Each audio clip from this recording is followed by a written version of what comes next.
نبی کریم صلی اللہ علیہ وسلم اس پہلے یہ بھی ارشاد فرما چکے تھے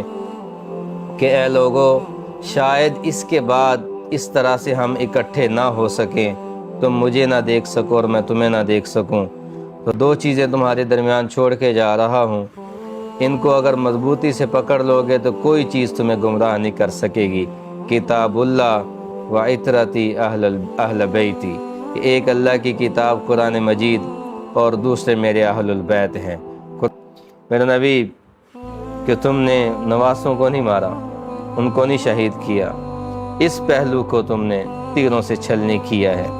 کہ اے اللہ میں ان دونوں سے محبت کرتا ہوں، میں حسن سے بھی محبت کرتا ہوں، میں حسین سے بھی محبت کرتا ہوں، اے میرے رب تو بھی ان دونوں سے محبت کر۔ تو لوگوں نے کہا کہ امام شافعی رحمہ اللہ وہ رافضی ہو گئے ہیں، تو ان پہ انہوں نے ان کا بڑا مشہور ایک شعر ہے کہ اگر اہل البیت کی محبت تمہارے ہاں رفض ہے تو جن و انسان اس بات پر گواہ ہو جاؤ انی رافضی، کہ میں پھر رافضی ہوں اہل البیت کی محبت میں۔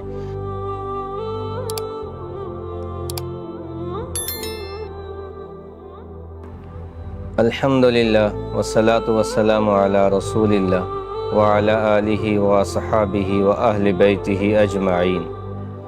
آج یوم عاشوراء 1445 ہجری ہے۔ پوری دنیا اس وقت شہدائے کربلا اہل البیت کے فضائل و مناقب بیان کر رہی ہے اور ان کے غم کو اپنا غم سمجھتے ہوئے مجالس کا محافل کا انعقاد کیا جا رہا ہے۔ اہل البیت اہل سنہ والجماعہ کے ایمانی تقاضوں میں سے ایک تقاضا ہے۔ اہل البیت کے ساتھ محبت کرنا نبی کریم صلی اللہ علیہ وسلم کے ساتھ حقیقی محبت کا ثبوت ہے۔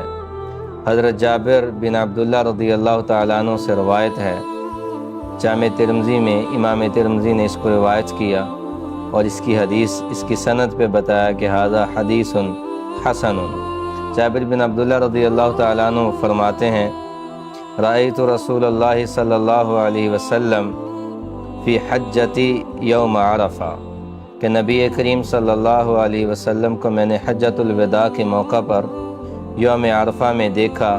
اور سنا۔ آپ اپنی قصوہ اونٹنی پر سوار تھے اور آپ نے مجمع کو مخاطب کر کے یہ ایک ارشاد فرمایا، یا ایھا الناس انی قد ترکت فیکم ما ان اخذتم بہ لن تضلوا ابدا، کہ اے لوگو میں تمہارے درمیان دو چیزیں چھوڑ کے جا رہا ہوں، اگر تم انہیں مضبوطی سے پکڑ لوگے، مضبوطی سے تھام لوگے تو تم ہرگز گمراہ نہ ہوگے۔ تو سارے مخاطب ہو گیا پورا مجمع کہ اللہ کے رسول صلی اللہ علیہ وسلم نے اپنی پوری زندگی، اپنی پوری مکی مدنی زندگی، تمام دعوتی زندگی کا نچوڑ بیان فرمایا کہ میں تمہارے اندر دو چیزیں چھوڑ کے جا رہا ہوں۔ یہ وہی ناظرین خطبہ حجۃ الوداع ہے جہاں پر نبی کریم صلی اللہ علیہ وسلم اس سے پہلے یہ بھی ارشاد فرما چکے تھے کہ اے لوگو، شاید اس کے بعد اس طرح سے ہم اکٹھے نہ ہو سکیں، تم مجھے نہ دیکھ سکو اور میں تمہیں نہ دیکھ سکوں۔ تو صحابہ کے دل نرم تھے، موم تھے، تو وہاں پر آپ نے قصوہ پر سوار ہو کے پورا میدان عرفات کے پتھر بھی اس بات کی گواہی دیں گے۔ جابر بن عبداللہ رضی اللہ تعالیٰ عنہ فرماتے ہیں، میں نے اپنی آنکھوں سے دیکھا، اپنی کانوں سے سنا، حضور یہ فرما رہے تھے، انی قد ترکت فیکم ما ان اخذتم بہ لن تضلوا ابدا، دو چیزیں تمہارے درمیان چھوڑ کے جا رہا ہوں، ان کو اگر مضبوطی سے پکڑ لوگے تو کوئی چیز تمہیں گمراہ نہیں کر سکے گی۔ کتاب اللہ و عطرتی اہل بیتی، ایک اللہ کی کتاب قرآن مجید اور دوسرے میرے اہل البیت ہیں۔ قرآن مجید کو پکڑ لینا، میرے اہل البیت سے محبت کرنا، تم سیدھے راستے پہ چلتے رہو گے۔ اہل البیت جیسے میں نے پہلے کہا کہ ہمارے ایمانی تقاضوں میں سے ایک تقاضا ہے۔ اہل البیت کی محبت، اہل البیت کے ساتھ عقیدت رکھنا۔ امام شافعی رحمۃ اللہ علیہ بہت عقیدت رکھتے تھے اہل البیت کے ساتھ، بہت محبت رکھتے تھے، ٹوٹ کے چاہتے تھے اہل البیت کو، حضرت امام شافعی رحمہ اللہ۔ تو لوگوں نے کہا کہ امام شافعی رحمہ اللہ وہ رافضی ہو گئے ہیں، تو ان پہ انہوں نے ان کا بڑا مشہور ایک شعر ہے کہ اگر اہل البیت کی محبت تمہارے ہاں رفض ہے تو جن و انسان اس بات پر گواہ ہو جاؤ انی رافضی، کہ میں پھر رافضی ہوں اہل البیت کی محبت میں۔ اہل البیت کون ہیں؟ نبی کریم صلی اللہ علیہ وسلم کے ازواج مطہرات اہل البیت میں سے ہیں، آپ کی بیٹیاں، آپ کے نواسے نواسیاں سارے اہل البیت میں سے ہیں۔ لیکن حدیث قصہ میں آپ صلی اللہ علیہ وسلم نے سیدہ فاطمہ، سیدنا علی رضی اللہ تعالیٰ عنہ اور اپنے نواسوں کو اپنی چادر میں لے کے ان کے ساتھ زیادہ محبت کا اظہار فرمایا ہے۔ حضرت اسامہ بن زید رضی اللہ تعالیٰ عنہ فرماتے ہیں کہ شام کا وقت تھا اور عمومی طور پہ ہم شام کے وقت میں نبی کریم صلی اللہ علیہ وسلم کے حجرہ مبارکہ میں آپ کے گھر میں کم تشریف لے جاتے تھے، کیونکہ آپ کی آرام کا، آپ کی راحت کا وقت ہوتا تھا۔ تو اسامہ بن زید رضی اللہ تعالیٰ عنہ کہتے ہیں کہ مجھے رات میں کام پڑ گیا اور کام ضروری تھا، میں بارگاہ نبوت کے کاشانہ اقدس پہ حاضر ہوا اور آپ صلی اللہ علیہ وسلم سے اندر آنے کی اجازت چاہی۔ تو آپ صلی اللہ علیہ وسلم نے مجھے بلا لیا یا آپ خود باہر تشریف لائے، تو نبی کریم صلی اللہ علیہ وسلم نے اپنے اوپر چادر سے اپنے آپ کو ڈھانپا ہوا تھا، مبارک چادر جسے اللہ کریم کبھی مزمل کہتے ہیں، کبھی مدثر کہتے ہیں، وہ مبارک جسے ہم اپنی زبان میں کالی کملی بولتے ہیں۔ حضور نبی کریم صلی اللہ علیہ وسلم نے وہ چادر کو اپنے اوپر اوڑھا ہوا تھا۔ تو اسامہ بن زید رضی اللہ تعالیٰ عنہ کہتے ہیں کہ چادر میں جب کوئی چیز اندر ہو، اوپر سے چادر اوڑھی ہو، تو محسوس ہو رہی تھی کہ یہ آپ صلی اللہ علیہ وسلم کی جو دائیں اور بائیں جانب ہے تھوڑی سی وہ ابری ہوئی ہے اور وہاں سے کوئی خسر خسر کی آواز آ رہی۔ اسامہ بن زید کہتے ہیں کہ میں نے اپنی حاجت بیان کی اور جب میں واپس مڑنے لگا تو پھر مجھ سے رہا نہیں گیا، میں نے کہا یا رسول اللہ آپ کی چادر میں کیا ہے، آپ کی چادر میں کیا ہے؟ تو اللہ کے نبی صلی اللہ علیہ وسلم نے یوں اپنی چادر کو کھولا اور فرمایا کہ اسامہ یہ میرا بیٹا حسن ہے، یہ میرا بیٹا حسین ہے۔ ایک آپ کے سیدھے پہلو کے ساتھ چمٹا ہوا ہے، ایک شہزادہ آپ کے دوسرے پہلو کی جانب ساتھ چمٹا ہوا ہے اور مسکرا رہے ہیں، اور میرے نبی نے ان دونوں کی طرف دیکھ کر فرمایا اللہم انی احبہما فاحبہما واحب من یحبہما، کہ اے اللہ میں ان دونوں سے محبت کرتا ہوں، میں حسن سے بھی محبت کرتا ہوں، میں حسین سے بھی محبت کرتا ہوں، اے میرے رب تو بھی ان دونوں سے محبت کر، اور جو ان دونوں سے محبت کرے میرے اللہ تو اس سے بھی محبت کر۔ یہ میں کہتا ہوں کہ ظالموں، تم نے تیر حسین پہ نہیں چلایا، تم نے زہر حسن کو نہیں دیا، تم نے میرے نبی کے دونوں پہلوؤں کو زخمی کیا ہے، کہ ایک پہلو کی جانب حسن چپکے ہوئے ہیں اور آپ حسن کو دیکھ کے فرماتے ہیں اللہ میں اس سے محبت کرتا ہوں۔ ظالموں، تم نے اس کے پاؤں کے نیچے سے مسلح کھینچ لیا اور ایسا زہر دیا کہ انتڑیاں کٹ کٹ کٹ کے زمین پہ گرتے جا رہی، اور ادھر جنت کا دوسرا سردار ہے حسین، میرے نبی کہ تم نے نواسوں کو نہیں مارا، ان کو نہیں شہید کیا، اس پہلو کو تم نے تیروں سے چھلنی کیا ہے۔ سیدنا عبداللہ بن عباس رضی اللہ تعالیٰ عنہ فرماتے ہیں یہ 10 محرم کا دن تھا، یہ ظلم و جبر کی کہانی اختتام کو پہنچ چکی تھی۔ میں نے خواب میں دیکھا